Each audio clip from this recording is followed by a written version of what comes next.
বাবাকে নিয়ে আমরা দুই ভাইদের নামাজ পড়তে মসজিদে যাচ্ছিলাম, ঠিক তখনই চুম্বন কসাই আমার বাবাকে হত্যা করে, মা বাধা দিলে মাকে হত্যা করে, আর আর আমাদের দুই ভাইকে হত্যা করতে এগিয়ে আসলে আমরা দুই ভাই পালিয়ে যাই। হ্যাঁ হ্যাঁ, আমরা পেয়ে যাই।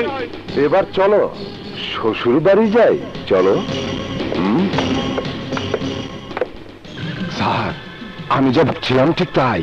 এইটা সিরাজ খানের এক পোলা, আর ওইটা। বুঝতে পেরেছি, চলো আরেক ছেলেকে খুঁজতে। হ্যালো হ্যালো, আমি নদী বলছি। হ্যাঁ, বাঘা কিছুক্ষণ আগে আমাকে আমাকে পুলিশের কথা বলছিল, কিন্তু ওকে গ্রেফতার করবে কেন? ও তো কোনো অন্যায় করেনি। ঠিক আছে, তুমি বাসে যাও, আমি এক্ষুনি আসছি। মা নদী, বাবা আজাদ, আমি কিছু শুনতে চাই